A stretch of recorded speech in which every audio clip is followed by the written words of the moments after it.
Hi, welcome back to Physics 210. Today we're going to look at Chapter 6, Gas Law and Kinetic Theory of Gas. Today we're going to look at two things only, atomic theory of matter and also the gas law. Alright, so Chapter 6.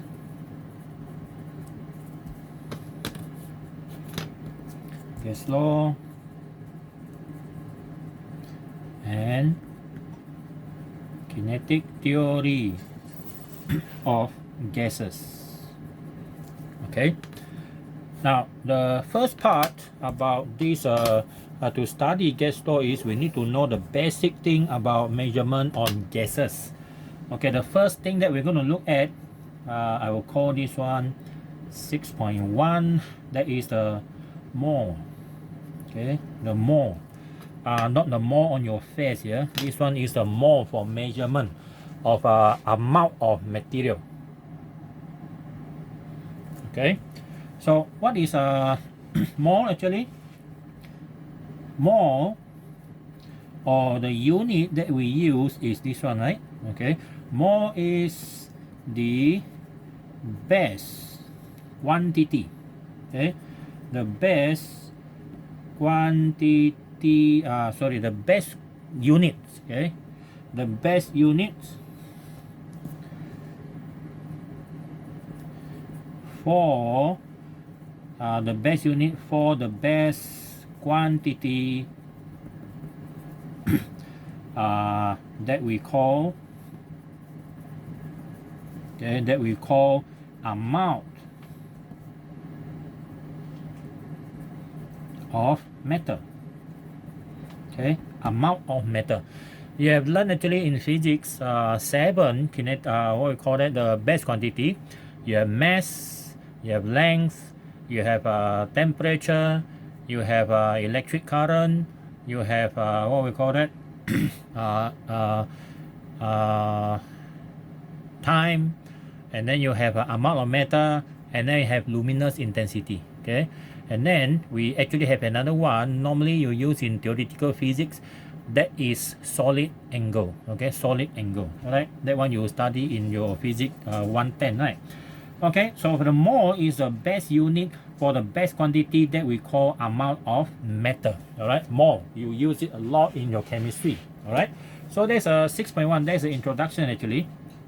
For example, you have 1 mole of sulfur, 2 mole of carbon, and so on. Okay, and then the next one is want to know how much is 1 mole actually. Okay, 6.2.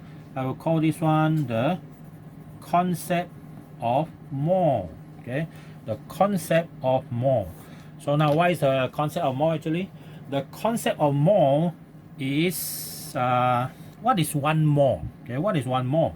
So definition, yeah, 1 mole of material, okay, mass has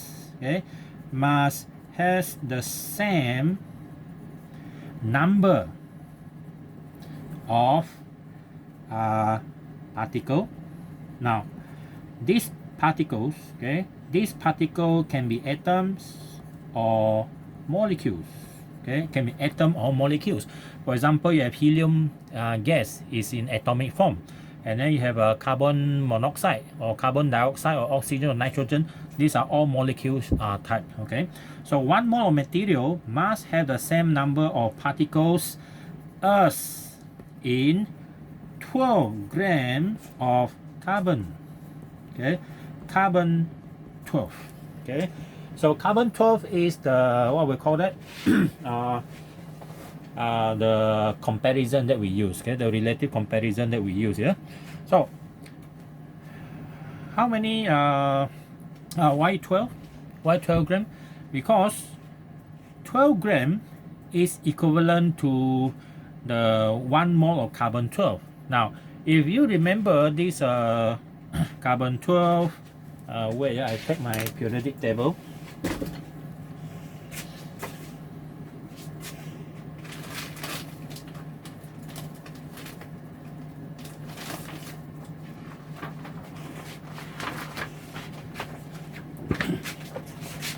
Okay, this is the periodic table. Alright, so now if you look at periodic table, let's say we look at the example, the one here given. Okay, this one is natrium, or normally you call it sodium. Okay, now this what we call that, the natrium, sodium have a symbol of Na, and then this is a number of proton inside there, and the relative atomic mass, if you look at this carefully, this is 22.99. Okay, well, by rounding up the number, we got 23. So this one, that means relative atomic mass, this is a number that we are referring to when you talk about 1 mole. Now let's say you refer to carbon, because just now we start with carbon, right? This is one, carbon. Okay, so for carbon, you have carbon 6, okay, 6, 12. So the 12 is the one that we use, okay, because in chemistry we normally don't go to that detail, or in normal physics our calculation is actually accurate enough when we refer to the atomic mass to 0 number of decimal place. Okay, we don't need the number behind unless you are doing nuclear physics study in physics 310. Okay, 310, that one you need up to 6 decimal places. That one is because the number of significant figures, decimal places, is important, because the atomic number for one atom splitting, the mass loss is very small in amount. You need to have a very accurate value. Okay, so that is the meaning of that 12 mole just now. All right, now come back to this one. So that is a concept of 1 mole. It must always refer to the same number of particles. Okay, now the next thing we want to know is, so 1 mole actually have how many particles involved? Well, long time ago, there is a scientist, I think called Avogadro. Okay, after dinner he got nothing else to do, so he calculated 1 mole of material. Okay, so finally he got this number. Okay, we call that one Avogadro number. Okay, of course no lah, you cannot calculate that number. It all must be based on experiment. Okay, theoretical value. All right, now Avogadro number, okay, as you always heard, not avocado, Avogadro. Na is a symbol for Avogadro number. This Avogadro number is 0.62 times 10 to the power 23 per mole. Okay, per mole. Number of particle per mole. So that means 1 mole of anything, okay, anything consists of 6.02 10 to the power 23 particle.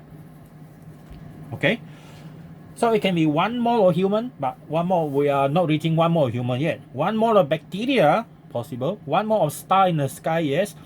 1 mole of sand, maybe. Okay, maybe. 1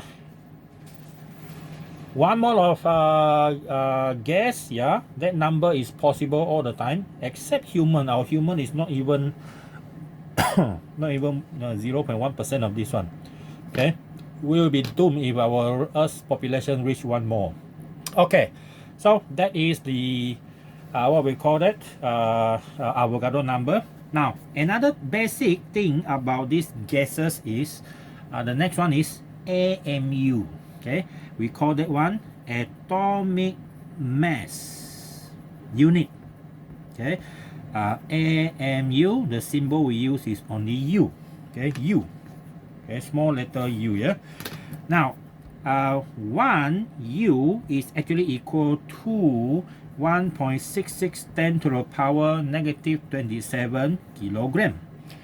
So that means, if let's say I say hydrogen, the hydrogen gas, let's say a particle, a gas particle, is 1 U. The mass of that gas particle is 1 U.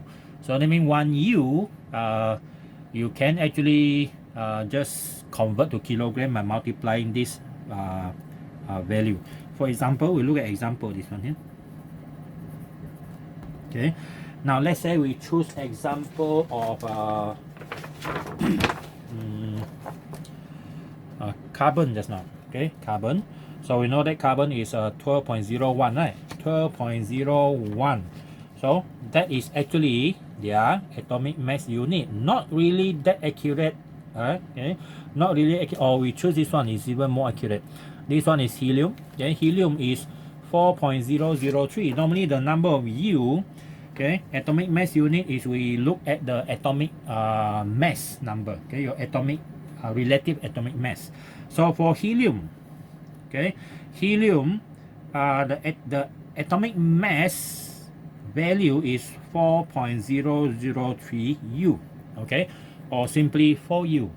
So the mass of helium gas or helium atom is equal to 4.003 U multiplied by that magic number, 1.66 10 to the power minus 27 kilogram. So this is what we get, 1.66, sorry, 1.66, right? Okay, 1.66 power negative 27, and then we multiply by 4.003, so we get this 6.64 10 to the power negative 27 kilogram.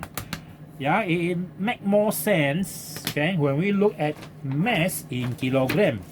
But in physics, value like that is inconvenient to do calculation. Okay, it's not really that convenient, yeah, for our usage.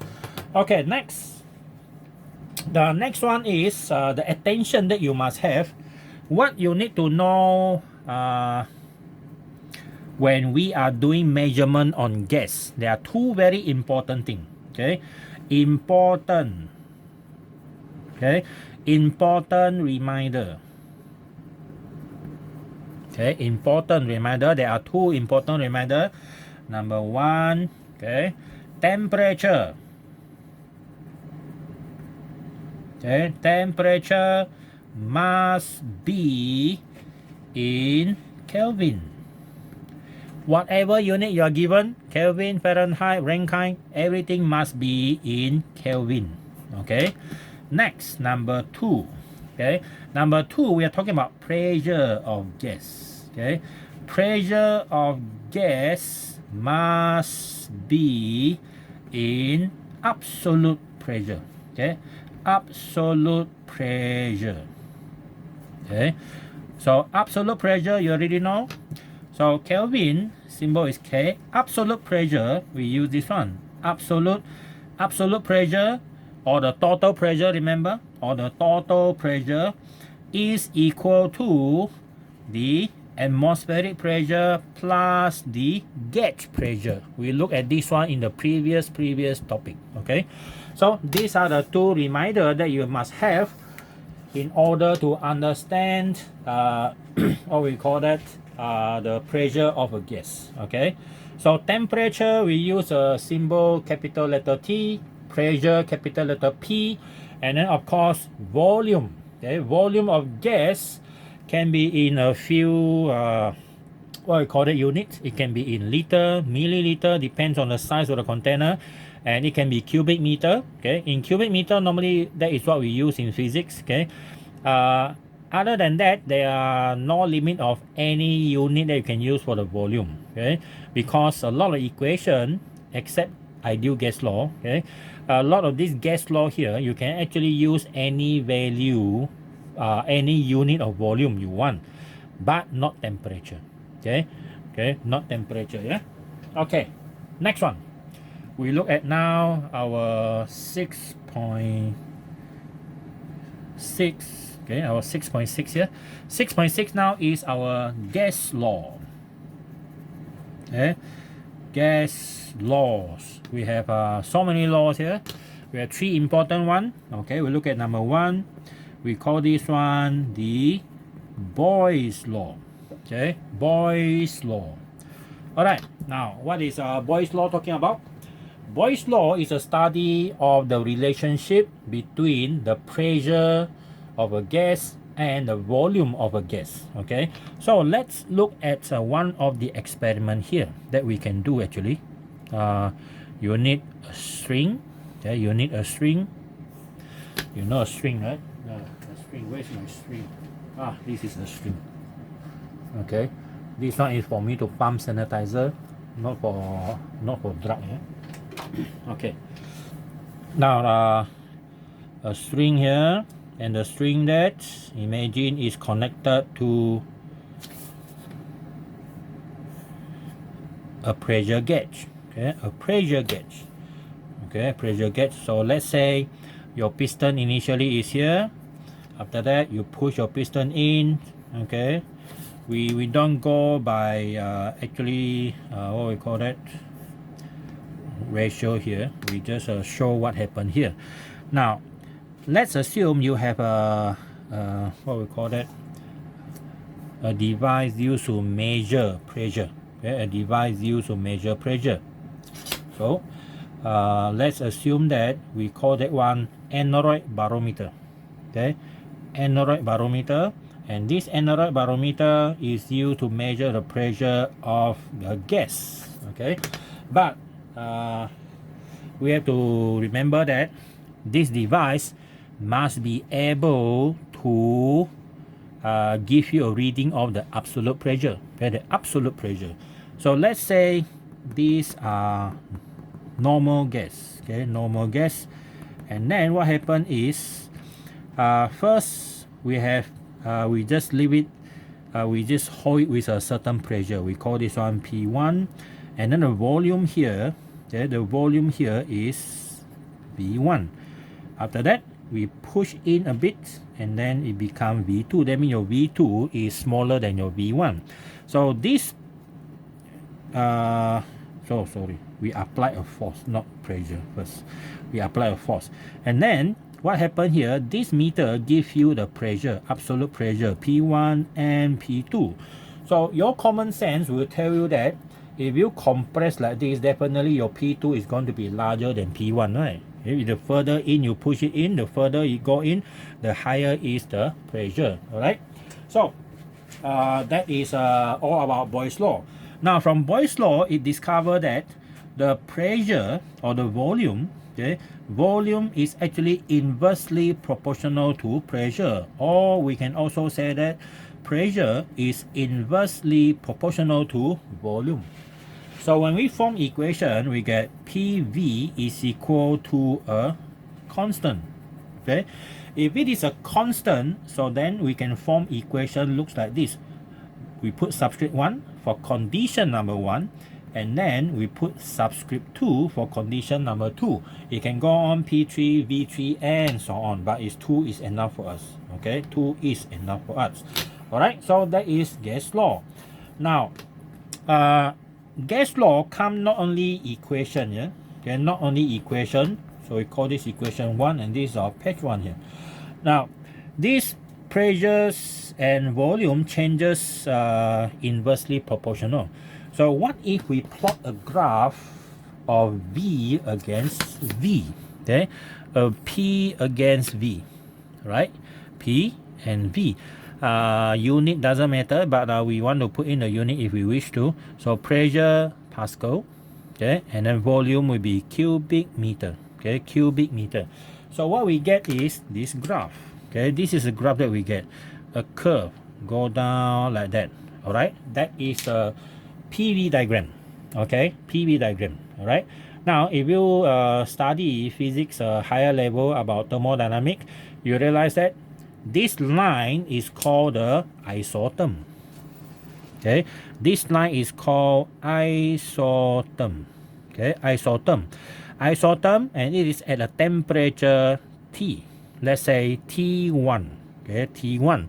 Now, if your gas is at different temperature, then let's say a colder gas, cooler gas, the curve is almost the same except it is lower here. Okay, so you have T2, your T2 is smaller than your T1. So that means if you have T3, which is higher in temperature, it should be here now. Okay, it should be here. So that is how the graph looks like. So this is T3, where larger than T1.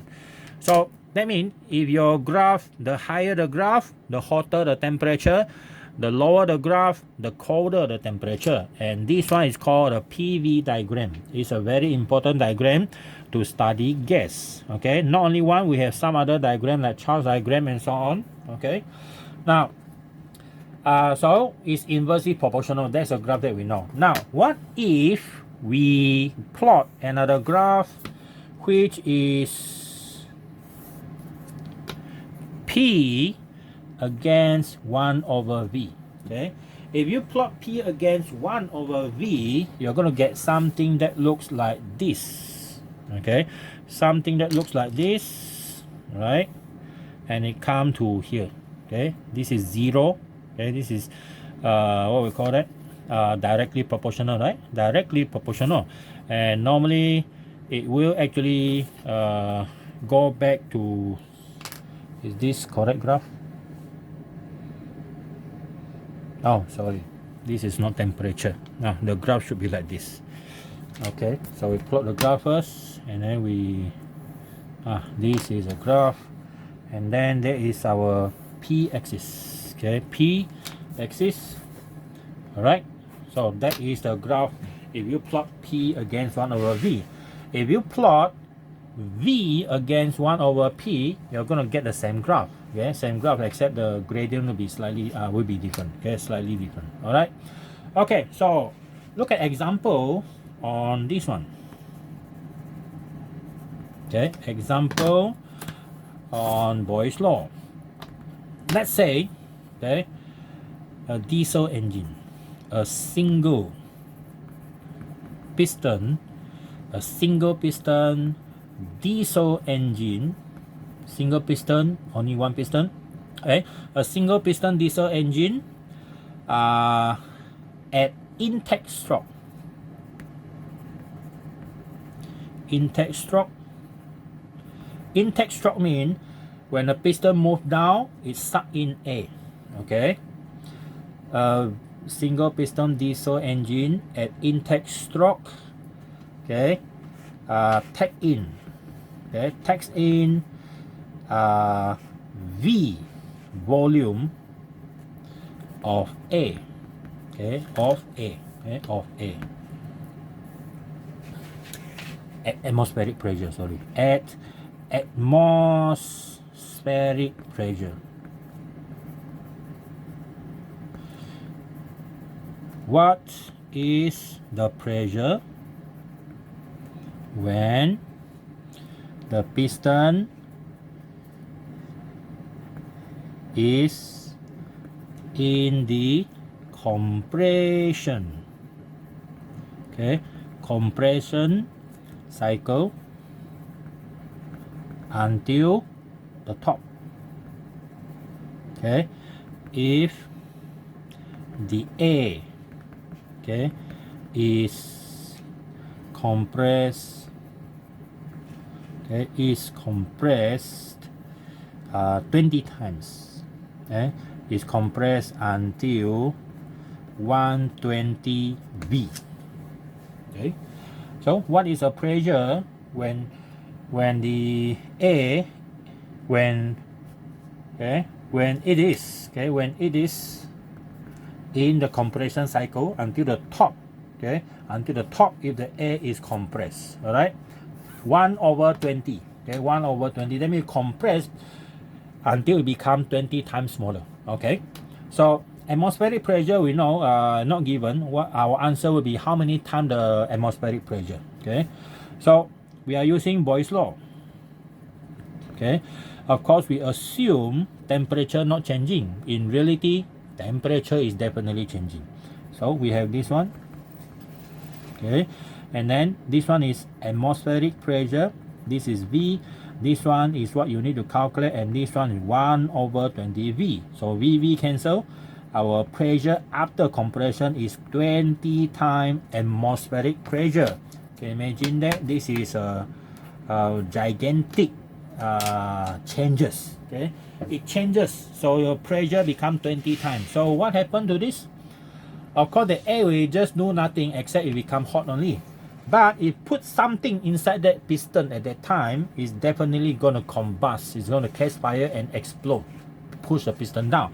So if you spray any cooking oil or diesel oil into at the top of the piston, when it compresses, the air become 20 times smaller.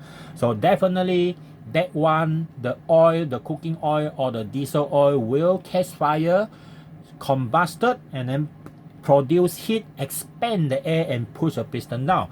This is how diesel engine works. Okay, it's one of the simplest engine and the most efficient. Okay, the most efficient, more efficient than petrol engine.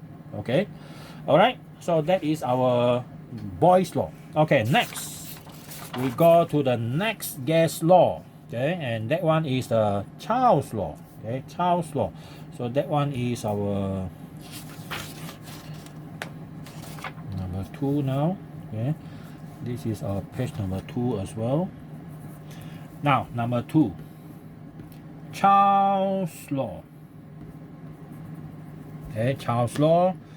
Now Charles law find the relationship between volume and temperature. Okay, volume and temperature. So now what is the experiment that can be done actually? So this is how it is being done. Okay, this is how it's been done. You have a beaker.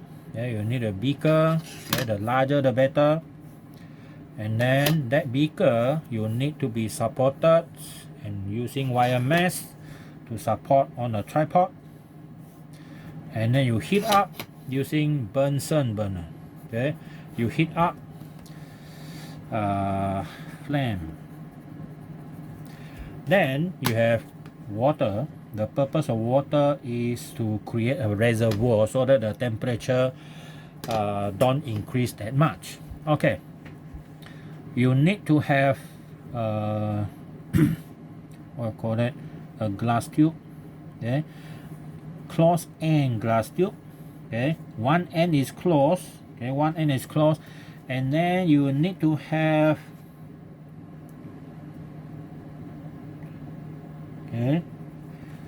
some liquid, colored liquid. Okay, colored liquid. So some colored liquid thread inside here. Okay, thread inside here. So this air here is thread by the liquid. This liquid can be normally we can use like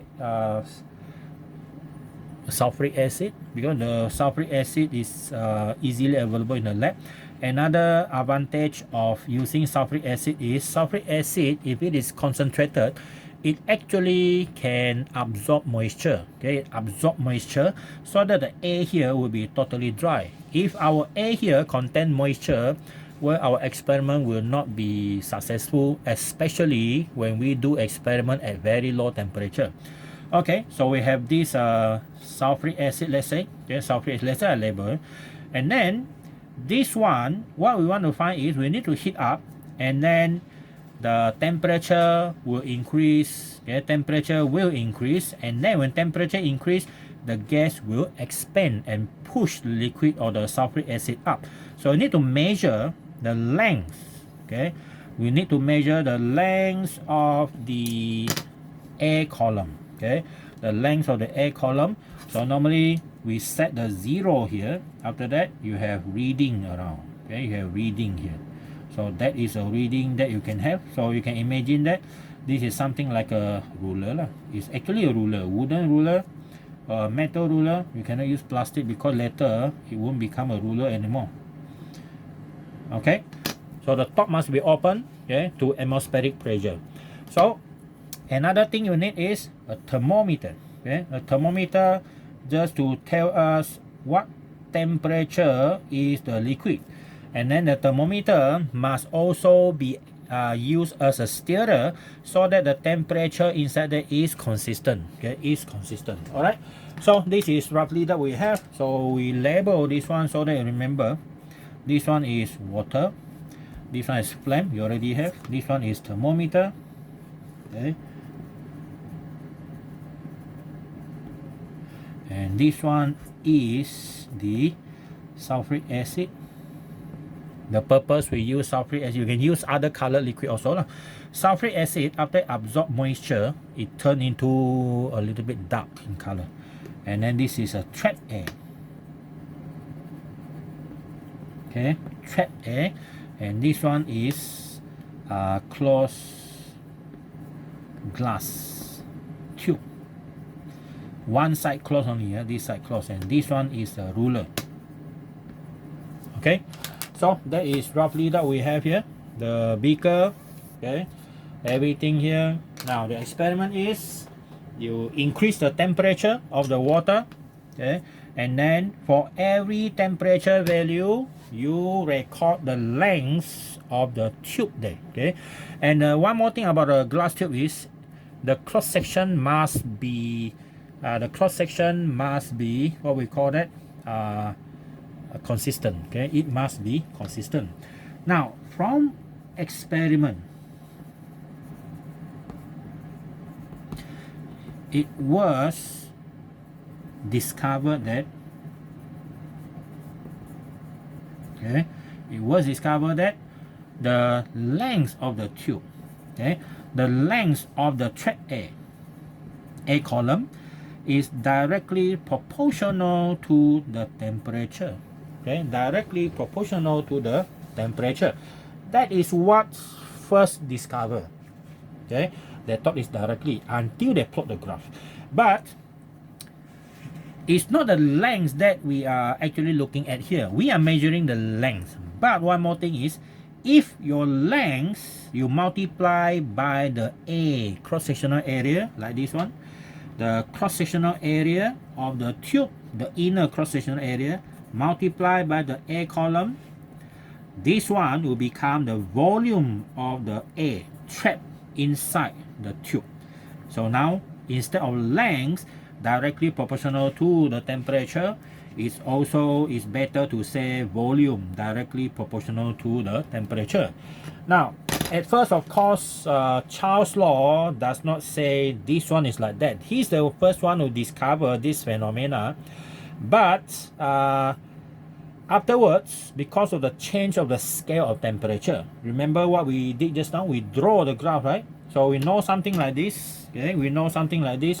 So when you plot a graph, okay, when you plot the graph of V against T, okay, and it's a surprise that your volume in cubic meter and your temperature in degrees Celsius, okay, in degrees Celsius, because last time they start with degrees Celsius, they discover that the graph looks like this.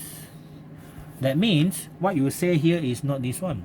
What they discover is this one until they extrapolate the graph, okay, okay, and they readjusted this vertical axis, okay, readjusted this vertical axis to here, okay, the volume in cubic meter.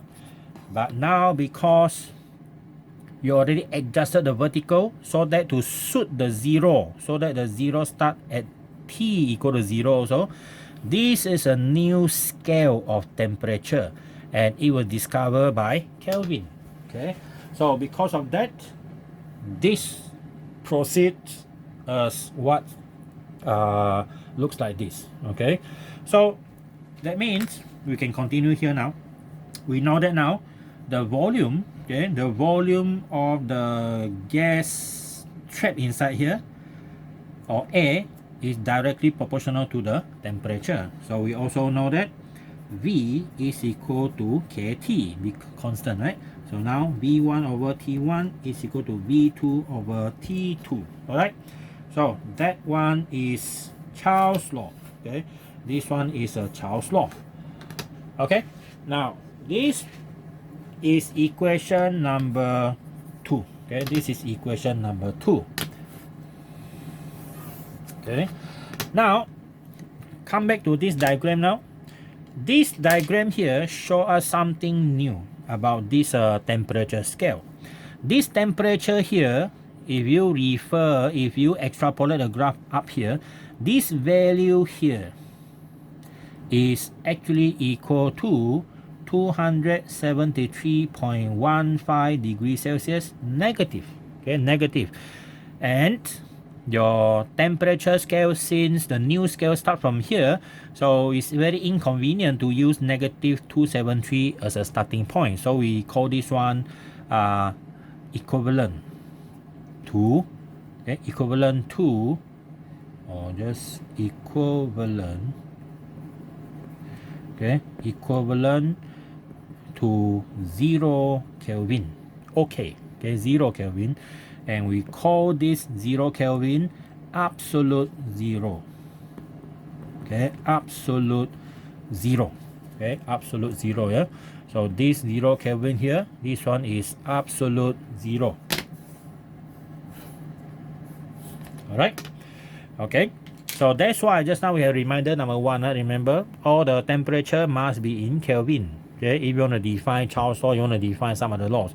But of course, if you look at Boyle's law again just now, Boyle's law, we have one assumption. We assume what? Temperature is constant. That's why you have a graph that looks different at different position, isotherm at different position. Okay, and then for Charles' law, what is the constant assumption? Assumption is we assume that the pressure is constant. You see, when you do experiment increasing the temperature, measure the length or the volume here, it is always open-ended here. This side open is only exposed to atmospheric pressure, and we assume atmospheric pressure does not change that much. So our pressure is constant. Okay, so we can now define Charles' law. Okay, we can define Charles' law. Okay, definition.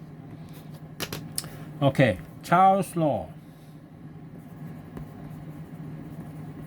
stated that the volume of a gas, okay, volume of a gas is directly proportional to the thermodynamic temperature. Thermodynamic temperature means everything measured in Kelvin, okay, to the thermodynamic temperature of the gas, by assumption that the mass and pressure are constants. Okay, mass and pressure are constant. All right. So that one is our Charles' law. Okay, that is our Charles' law. Now, next one is the example of Charles' law. Okay, example of Charles' law. Now, the relationship between volume and temperature. Now, remember just now our diesel engine. Okay, we revisit previous example, okay, in Boyle's law concerning that one. So initially, okay, that piston pull in air. Okay, this is a piston, so pull in air with a volume V, atmospheric pressure, at atmospheric pressure, and then okay, at room temperature. This is VITI.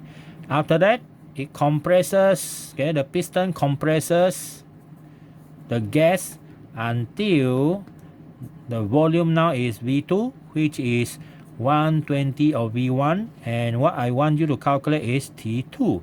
Of course, we assume this one happens so fast that the sorry, not so fast. Okay, we assume that the pressure, of course, it will change, but here we want to study what happened to this one later when we come to what we call that, the ideal gas law. Okay, when we come to ideal gas law, then we look at what's the difference with this answer. Okay, so here calculate T2. So of course your common sense will tell you the temperature will increase, right? So we use Charles' law. Okay, from Charles' law,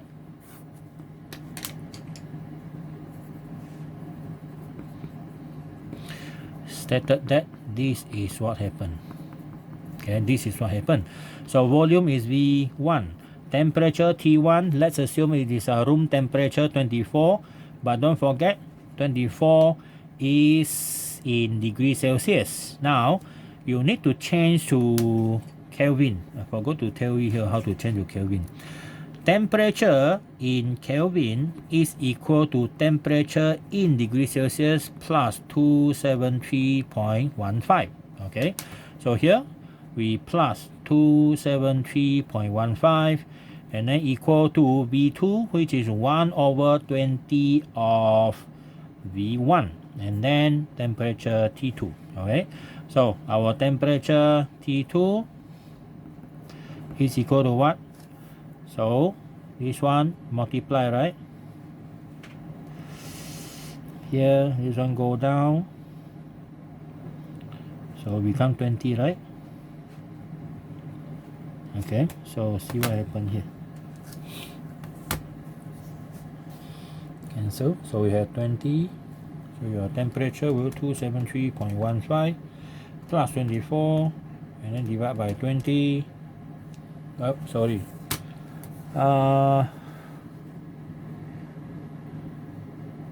This volume becomes smaller. So volume. Oh, sorry. We cannot use this one as our example here. Okay. So we know something is wrong here because this is under compression. We forgot that. So sorry, we cannot use this. This is my mistake. Okay. Sorry. First time I did that in YouTube. Luckily not live. Okay, forget about this one.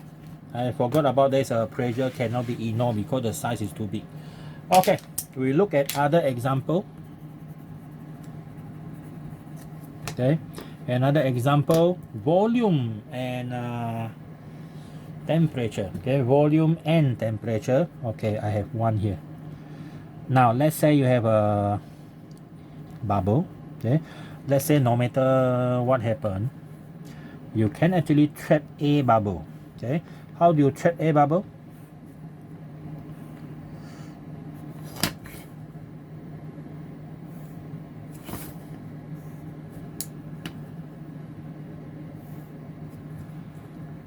Okay, here, 2 beaker of water, exactly the same, of course. You need a straw. Yeah, you need a straw. These straw are placed at the same position, same depth here, same depth. The purpose of same depth is so that they are having same pressure, so we can assume that pressure is constant. Now, let's assume that you can form a bubble here. Okay, you can blow in air so that a bubble is here. After the bubble is there, you put your finger, you close this one here. Okay, you put your finger at the top so that the bubble stay here. Now let's say this is the size of the bubble. Okay, a bubble, and then this one is after. Okay, this one is after. So let's say initially this one is at room temperature. Okay, T1 is equal to let's say 24 degrees Celsius. After that, because it go into a hotter room, or you go outside, it let's say become 32 degrees Celsius, and you know that temperature increase, it become bigger, right? It become larger. So that is what happened here. Okay, one more thing, I don't give you volume, but I can measure the diameter. So the diameter of this soap bubble, so this air bubble is, let's say, 2 millimeter, very tiny. And then here, this is D2. So calculate D2. Okay, calculate D2.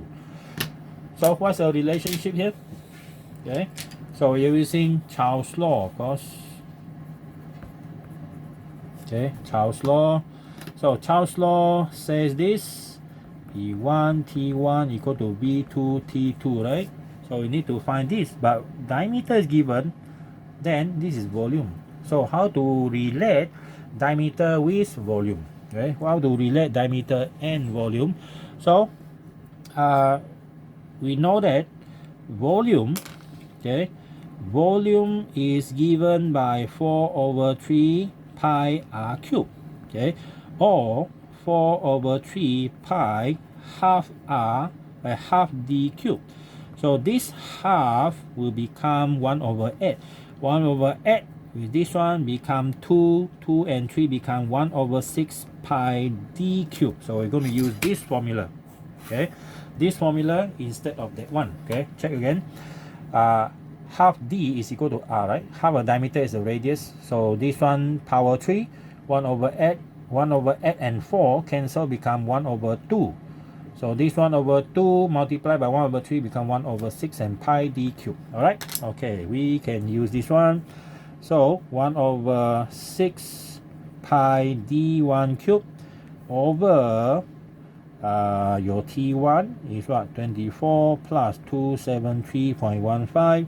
This one is 1 over 6 pi d2 cubed over 32 plus 273.15.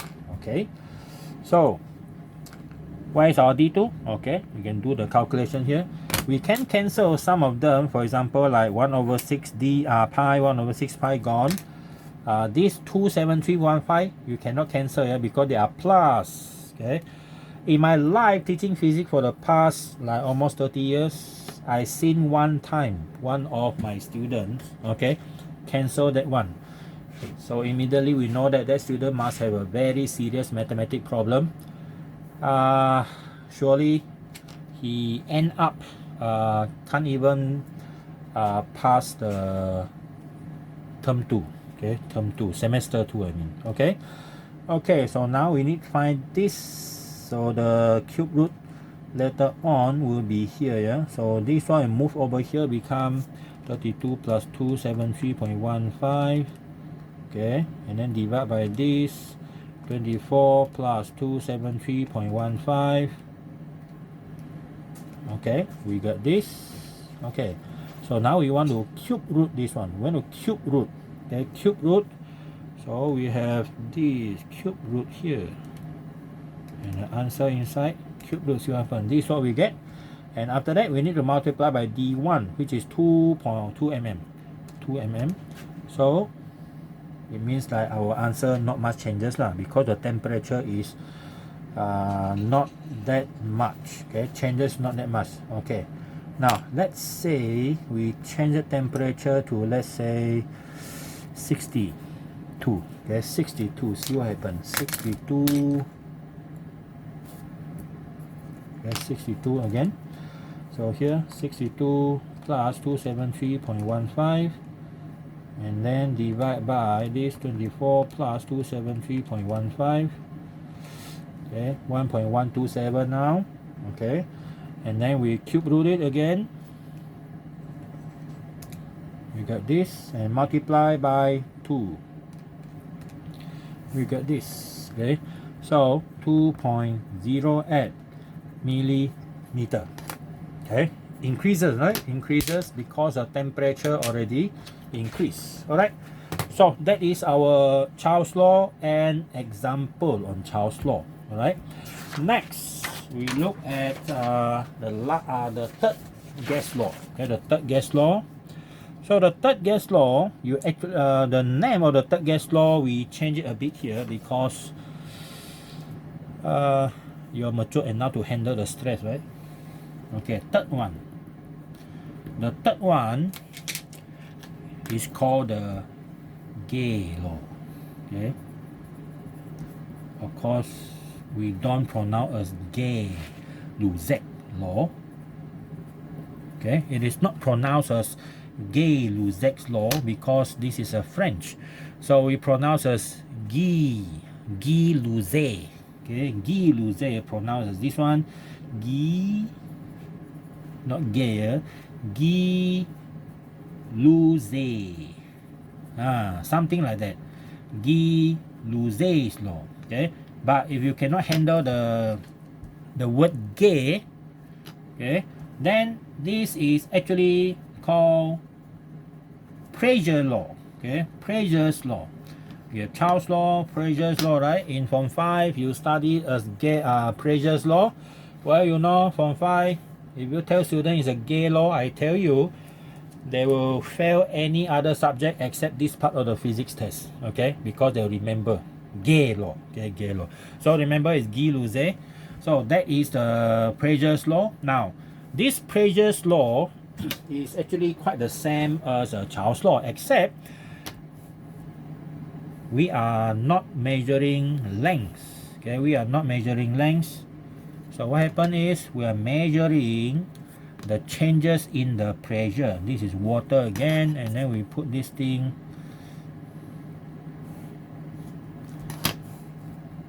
on a support. Okay, and then we fire it up, and of course here we have this very small capillary tube with a bulb. Okay, this is a spherical bulb, and then the capillary tube is extremely small, so that the volume of the capillary tube can be assumed very small compared to the size of this one. Alright, and then how do you measure pressure? We are using manometer. Remember manometer? Okay, manometer is a meter used so that you can measure, okay, the mercury level. Okay, the mercury level here. So we assume that.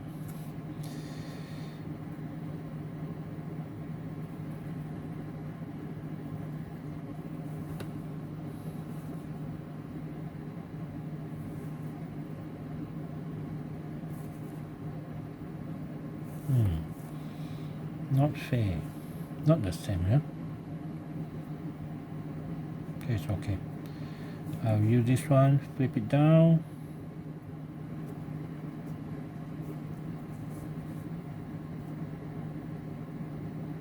Since it is small, so I'll flip this one down here. Okay, like that. Right? Now, this one is a flexible hose. Okay, this part here is a flexible hose that contains mercury up to a certain level. Okay, this is a mercury up to a certain level. So opposite this marking here, okay, we always have a marking here, right? Okay, there is another marking here. These are the marking. Okay, these are the marking. So this is marking X1, X2, X1, X2, and these are full of mercury, and of course the mercury will be up to this level. So what we are doing here is measure this height, okay, of mercury, okay, of this mercury here, okay, and then of course it's exposed to atmospheric pressure, right? So here it is exposed to atmospheric pressure. All right, now next.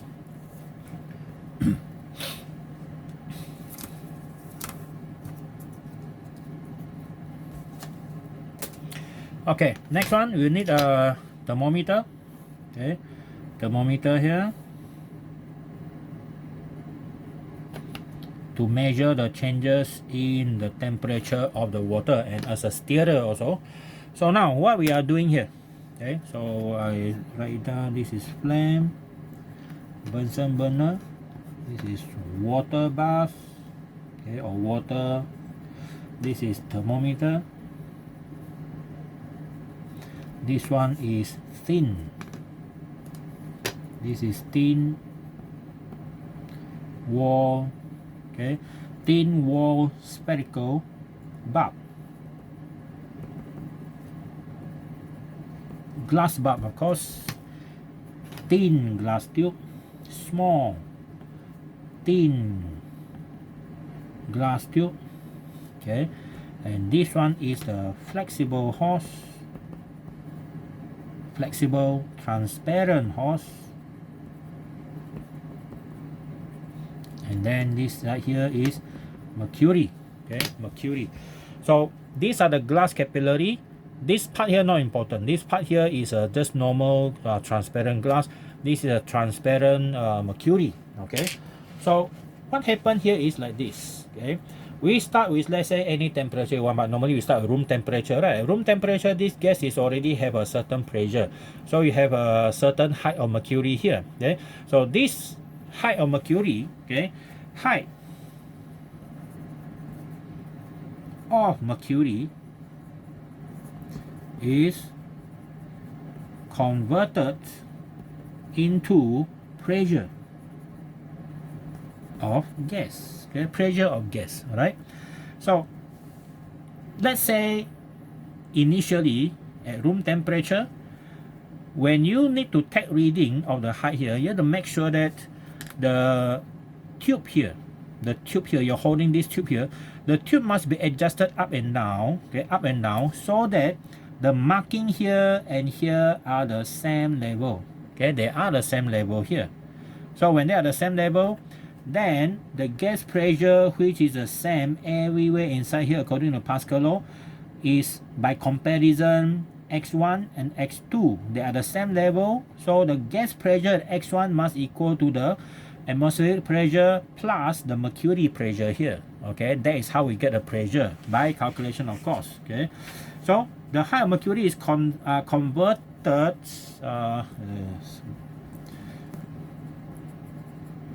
converted into pressure of gas by this formula. This one is the pressure of mercury is rho GH.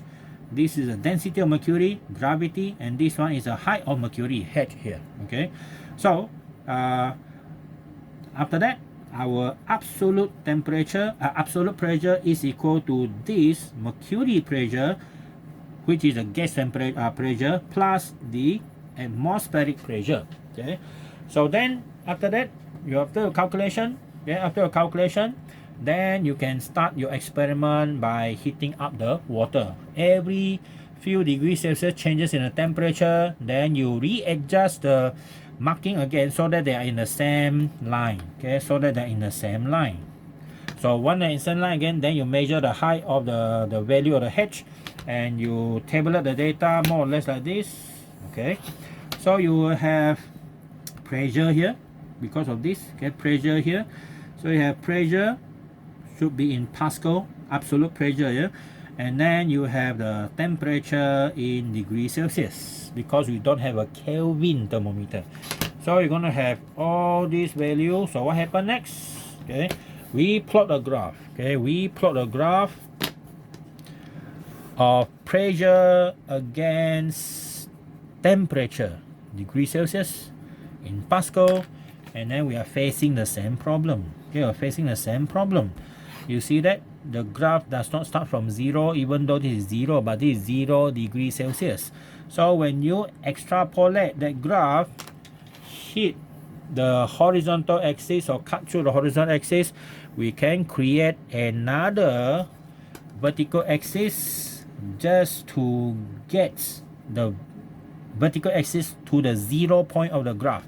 And then this new graph has a horizontal axis with a new scale that we call Kelvin, and this is 0 Kelvin, but this 0 Kelvin here is equivalent to negative 273.15 degrees Celsius, same like the one before. Okay, same like Charles' law.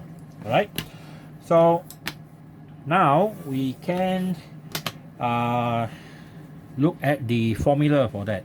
So from the graph, if everything are measured in Kelvin, we have pressure is directly proportional to temperature, or this one is P over T, KT, or our P over T is a constant, so that means you can have a multiple value, okay, which gives you the same ratio. Okay, so this is Luzet's law. Okay, Gay-Lusset.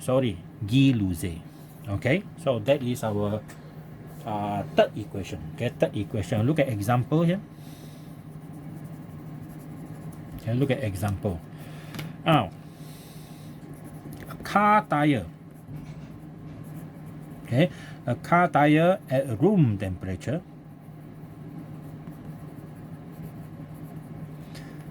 of, let's say, 25 degrees Celsius. Okay, is at 25.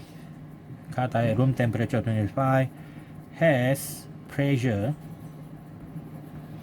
of 26 psi. Now you know psi, right? Okay, now give you the meaning of psi. Psi means pound per square inches. Okay, pound per square inch. So you have PSI, pound per square inch. Is a unit use. Okay, but normally you go to petrol station, they have two scale, right? One is PSI, another one is kilopascal, and then there are some even using bar. Okay, how many bar we have? One bar is roughly 1 atmospheric pressure, 1 bar. Okay, now a car tire at room temperature of 25 has a pressure of 26 psi. This is an absolute pressure. Yeah?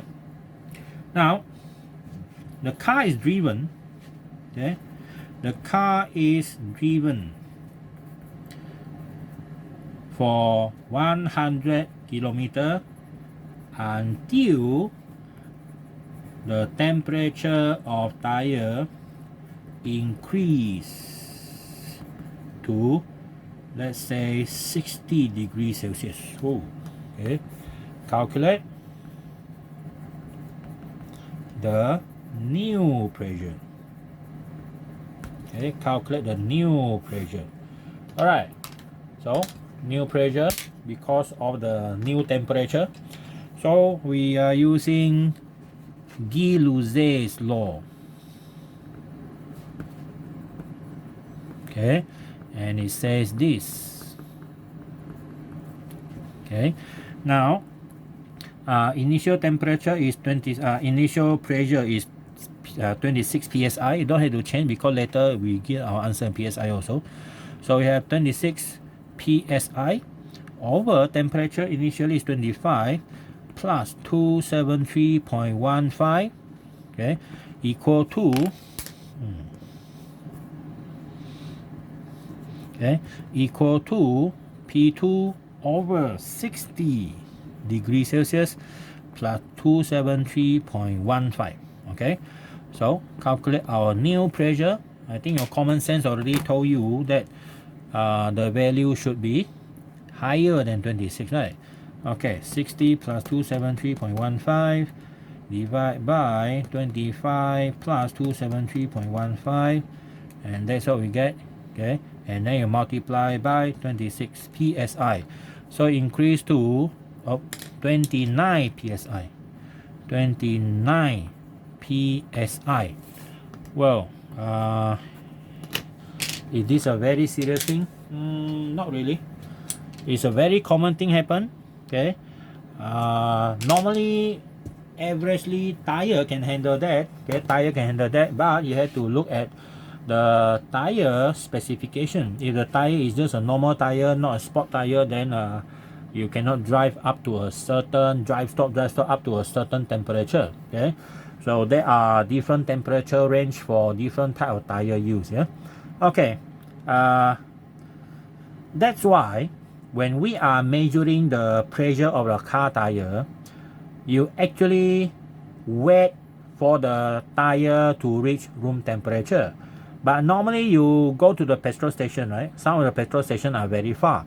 So by the time you reach there, you immediately get down from the car, you check the air tire pressure. So that is not actually a good way in measuring your car tire pressure. But the best way is have your own meter at home. So early in the morning or before you have any long distance traveling or driving your car, just measure that pressure. Okay, and then use your own pump to pump. So if you go to the petrol station, you are not getting exactly what the specification of the tires pressure. Okay, all right, so that is our page 3. Okay, this is the page 3 already. So we finish all the 3 laws. Okay, the 3 laws. Next week we're going to look at the ideal gas law and the kinetic theory of gas. Okay, but I would prefer to finish the ideal gas law by today. Okay, by this video. So we have the next one. Just now that one is 6.6, right?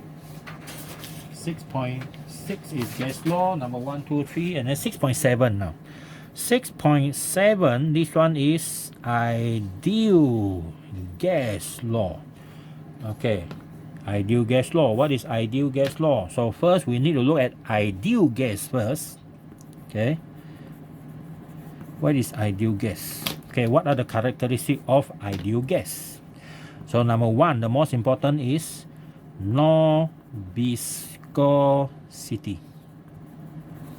No viscosity in the gas. Okay, no viscosity. That means, okay, why no viscosity? Because no interaction. Okay, no electric field interaction or no interaction. Okay, between gas particle. Okay, unless they collide. Okay, unless they collide with each other. Yeah. So if they don't collide, they don't interact. Normally, let's assume I need two gas particles here. Where to find a two gas particle? Okay, I got two gas particle already here. It must be the same gas particle. Yeah. They interact, they'll collide. Let's say they collide like that. Okay, so they only interact at that time. Okay, they transfer the force to each other. So only interact during that time. But when they are far away, they don't interact. If they don't collide with each other, they'll just simply pass through each other without changing your direction. That is ideal gas. But in real gas, what happens in real gas is they not only interact during collision, they also interact when they are near each other. What happens when they are near each other? They have one, what we call that, van der Waals force between them, right? They will actually try to attract each other, so until the direction are changed. That one is interaction force. Okay, interaction. So in ideal gas, we assume no such interaction because that interaction is very difficult to calculate and it will actually confuse you. Okay, so that is what we have here for ideal gas. And then for ideal gas, the pressure, okay, the pressure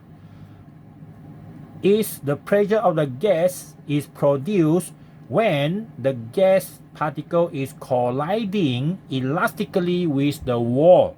Okay, gas pressure is because of collision of particle with the wall of container. Okay, with the wall of container. All right. Okay, so these are there are actually a lot more like that. Okay, a lot more than this one. Later we see more detail in when we come to kinetic theory of gas. Okay, kinetic theory of gas. Yeah. Okay, now come to real gas. Okay, what is real gas now? Okay, real gas has viscosity. Okay, has viscosity, and then interaction between, okay, interact, okay, they interacts all the time. Okay, interact all the time with each other. Okay, with each other, even if they are not colliding. Even if they are not colliding. And then the rest are the same. Okay. Okay, so this is a difference between real gas and ideal gas. Yeah, but why we need ideal gas when we have real gas? The reason is ideal gas simplify a lot of things, which the formula cannot be used in real gas most of the time. But at least we have a guide. Our real gas formula are not very far from the ideal gas formula. Okay, except there are some minor adjustments here and there. All right, so that's why we need ideal gas. We actually don't study real gas actually, because real gas, when you need to put in viscosity, everything, is quite difficult. Okay, it's quite difficult. Okay, we come to the next one, the ideal gas formula. So formula for ideal gas. What are the formula? You already know the first one is the Boyle's law. Okay, Boyle's law is this one. PV is equal to a constant. And then number 2 is Charles' law. Okay, Charles' law is volume over T is a constant. And then number 3 is Gay-Lussac's law. So our Gay-Lussac's law states that the pressure over T is a constant. So what we do in ideal gas law is that we combine all of them, okay, so that they become one single equation. Okay, they become one single equation. So it looks like this now. PV over T is equal to a constant. Or we have P1 V1 over T1 is equal to P2 V2 over T2. Alright, so that is our first ideal gas law.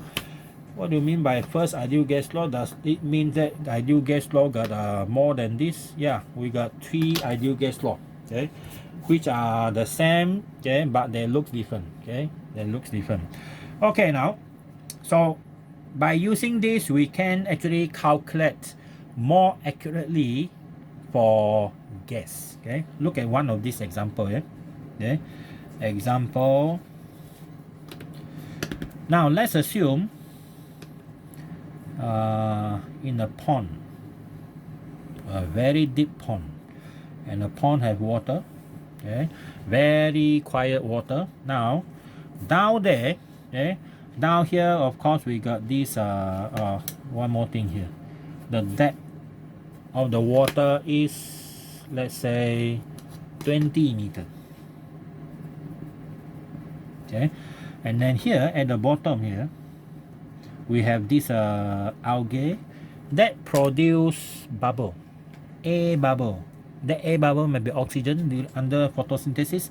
So let's say the A bubble is about this size. Okay, A bubble, and then this A bubble will rise because when the buoyant force become too big, it will rise up to the surface and then pop.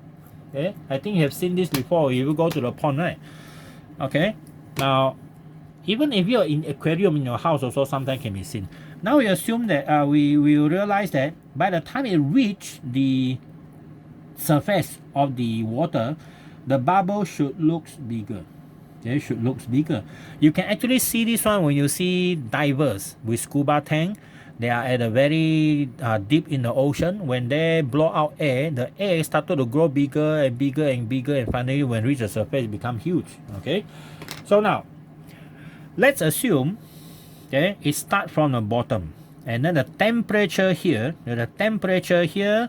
let's say is T1 is equal to, let's say, 16, okay, sorry, 15 degrees Celsius.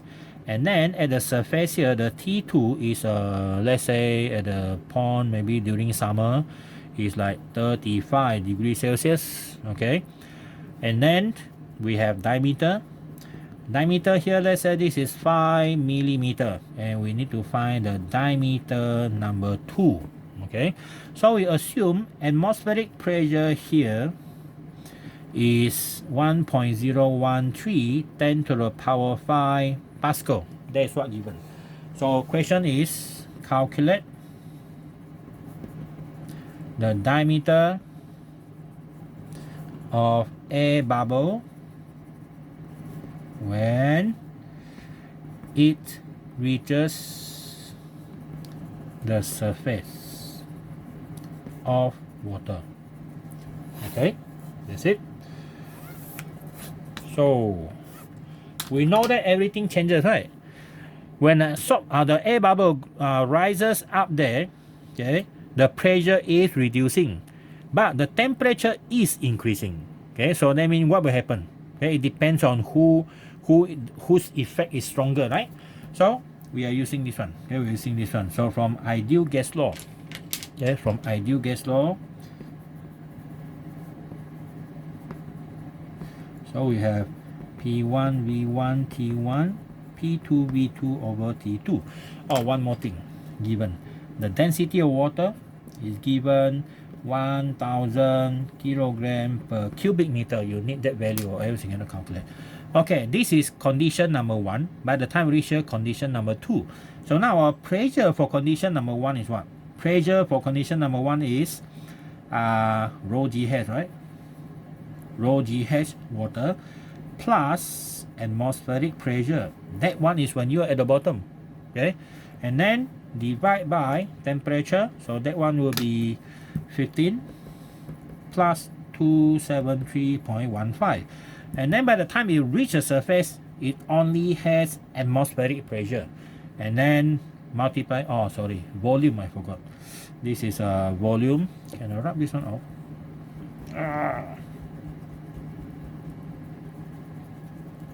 Okay. And then the volume is a spherical. Okay, a spherical volume. So we have, remember this, 1/6 pi d1 cube.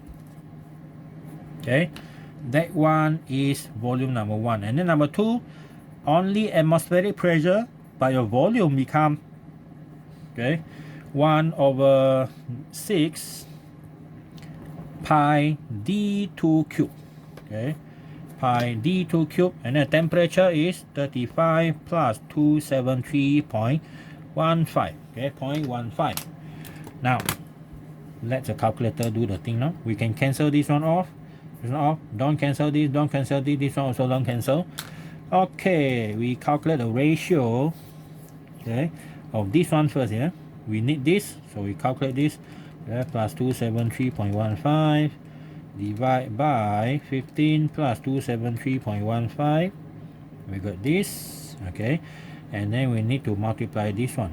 Okay, multiply by this one and divide by that. So multiply this one first. Multiply by this one is 1000 by 9.81 by height, that is 20 times 20. Okay, and then we need to minus plus this atmospheric pressure, 0.13 power 5, right?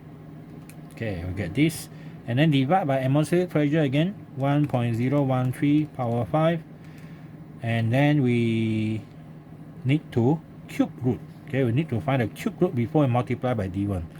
So we need to find the cube root.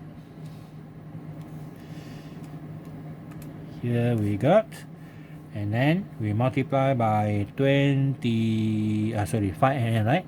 Multiply by 5 mm. So what do we get now? So we get 7.3 mm. So our new D2 is 7.3 millimeter. This one is significantly increased. Okay, it increases significantly. Yeah. Okay, so this is one of the example that we can use to calculate, to use the ideal gas law. Okay, this is our page number 4 already. Okay, this one, that one is 3. Okay, next one is, okay, next one is other formula for this ideal gas law. Okay,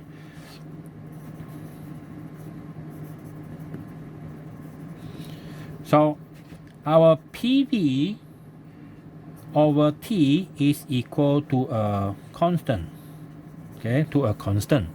Now we don't want to use K because later it's going to involve a K also, small k. So what is this constant? From experiment it was found out that this constant is actually equal to NR. Okay, is equal to NR. Okay, what is this N? N is number of mole. Okay, and then it's also gas constant. Okay, gas constant. So N is number of mole. Okay, number of mole of gas, and then R is the universal gas constant, and the value is 8.314 joule per mole per Kelvin. Okay, that is our gas constant. You can get that from your calculator, constant also. I don't know which one already. You just check it out in your calculator. So our equation become PV equal to nRT. This is a very famous equation for ideal gas law. You cannot use this one on real gas. Okay, ideal gas law. PV equal to nRT. Your pressure, okay, pressure must be in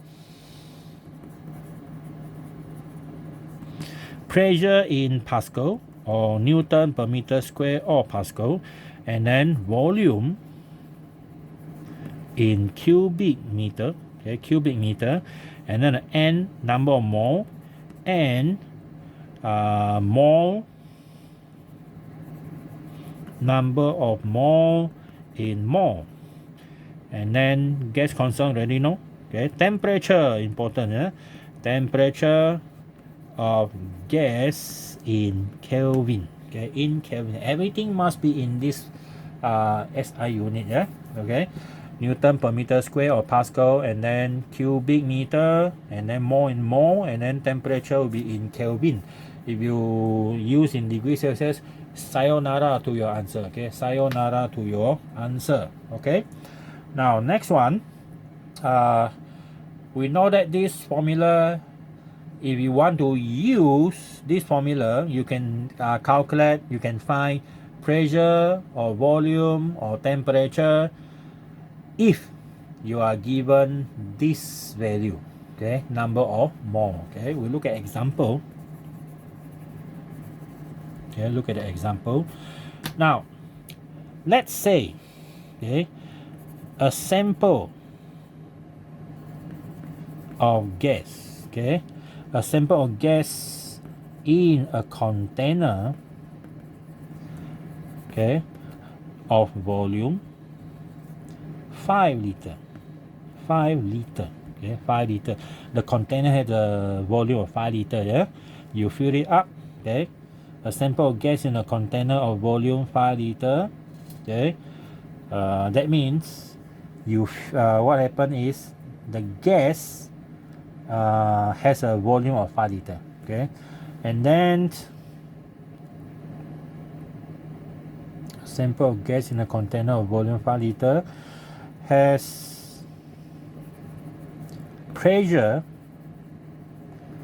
and temperature of, let's say, 2 atmospheric pressure inside there. 2 atmospheric pressure, or maybe make it higher, 3 ATM atmospheric pressure, and temperature of, let's say, 35 degrees Celsius. Okay, calculate, find the number of mole of gas inside there.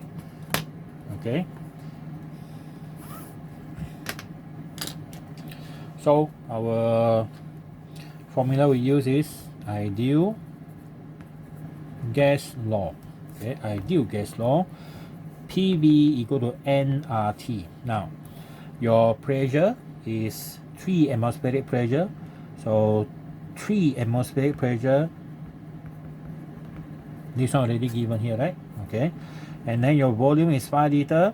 5 liter changed to cubic meter is divided by 1000, and then it's going to N at 0.314 multiplied by temperature 35 plus 273.15. Okay, so you see, simple enough. Okay, so we need to find number of mole, right? So we multiply this 3 times 1.013 power 5 multiply 5 power negative 3, and then divide by 8.314, and then divide by this 35 degrees Celsius plus 273.15. Okay, so we have half a mole, or 0.6 mole. So the answer is 0.59.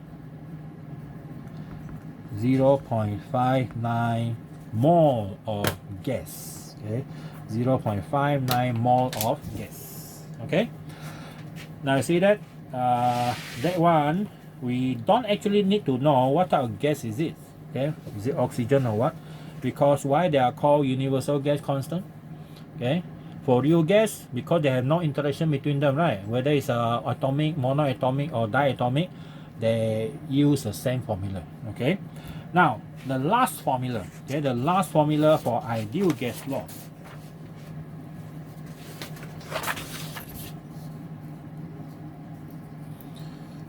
Okay, other formula. Okay, other formula. So other formula will be from here, PV equal to nRT. Now, okay, now we need to know one more thing about N here. Our N is either mass, relative mass, relative atomic mass, or molecular mass. the mass of the gas in gram divided by the relative molecular mass. This is 1. But other than that, we can also use something else. Number of gas particle divided by Avogadro number. So in this case, we are going to put this one in. If you put this one in, you're going to get something else. Later we'll look at it. Okay. So we use this equation number A and B. We put B into A. So we're going to get PV equal to N. Oh, sorry. This one is big N divided by Avogadro number. Okay. So I have big N over Avogadro number multiplied by R by gas, by temperature of the gas. PV is equal to N, gas constant, divided by Avogadro number. Now, this is a very special ratio.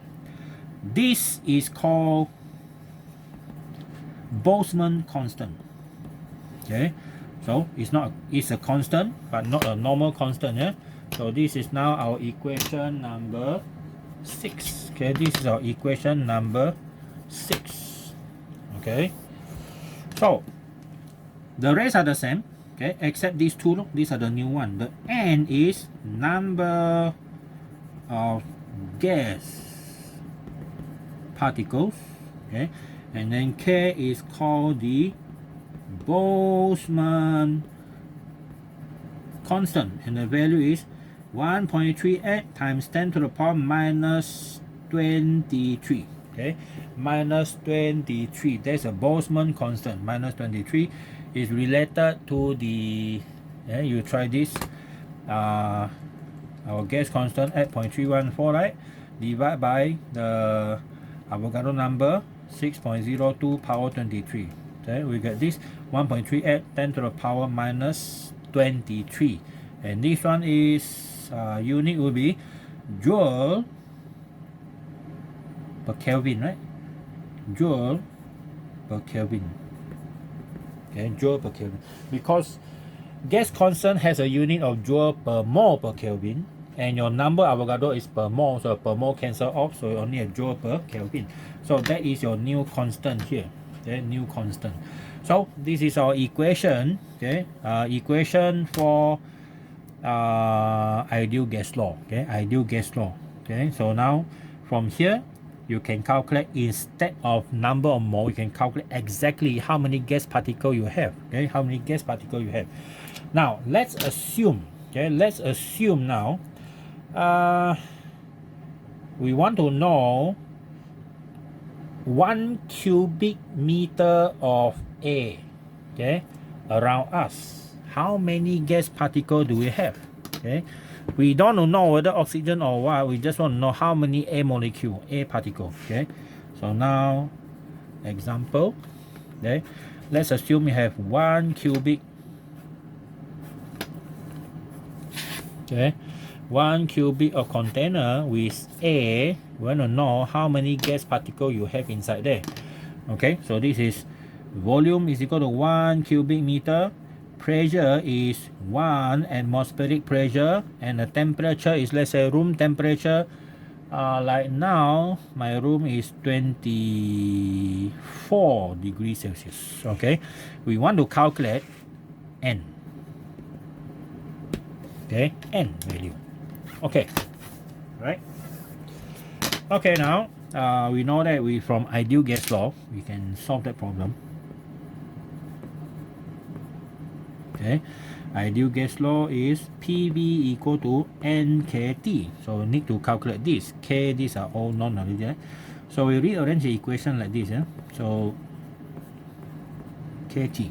Okay, so our pressure is atmospheric pressure 1.013 power 5. Volume is 1 cubic meter, and then divide by Boltzmann constant minus 23, and then your temperature is 24, right? Plus 273.15. Don't forget the plus, yeah? Okay, solve the problem. Power 5 divide by Boltzmann constant minus 23 divide by 24 plus 273.15. Okay, this is your number of air particle. 2.5 10 to the power 25, okay, particles. Okay, that is how many particles we have. Okay, that is how many particles we have. Okay, this is one way you can use to calculate the number of particles. Okay, next one, other formula. Okay, other formula is from here also. PV equal to nRT, but instead of using N over NA, we use M over M. So PV is equal to now mass of gas divided by the molecular mass, and then RT. Now we know one thing. Okay, we know one thing. What is this mass divided by volume? So now we have RT over this. So your mass over volume, this is density, right? This is density. So since this one is M, okay, this is a mass of the gas, mass of the gas. So we get a density, the density of the gas itself. So we have this. Okay, so we have rho RT over M. Okay, rho RT over M. Now, density of gas in kilogram per cubic meter. Okay, and then we also have this gas constant, temperature, absolute temperature or thermodynamic temperature, and this is a molecular mass. Okay, molecular mass. All right. Okay, so that is another formula that we have, but we seldom use this one unless you are given the density of the gas and also the molecular mass. So I call this one equation number 7. Okay, it's not in the syllabus anyway. All right. Okay, so that's it for this video. It's a long video here. Keep up with it. The next week I'm going to look at kinetic theory of gas. Kinetic theory of gas is extremely difficult to understand, so you better read up the theory first. Okay, so this one is for our class until ideal gas law. So we actually overshoot one already. Atomic theory of matter, Boyce, Charles, Gay's law, ideal gas law. Okay, ideal gas law. But before we end, I have one more thing here. Okay, about STP. Okay, standard temperature and pressure. We call this one STP. So what is STP? What are those standard temperature? So the TSTP is actually equal to 0 degrees Celsius, okay, or 273.15 Kelvin, which is also equal to 0 degrees Celsius. And then our STP, okay, our STP pressure is equal to 1.013 10 to the power 5 Newton per meter square. This is equal to about 1 bar. Okay, 1 bar. Now, there is example that might ask you about volume of 1 mole of gas at STP. Okay, so find STP. What is this volume? I think you have seen this one before, right? Like 24 point something, right? 2.4 something, I think. Okay, never mind. We calculate this one. Example. Example is calculate the volume of gas, any gas, okay? 1 mole, okay? We just 1 mole of gas. 1 mole of gas at STP. Okay? Calculate the volume of gas at STP. So we are using ideal gas law again.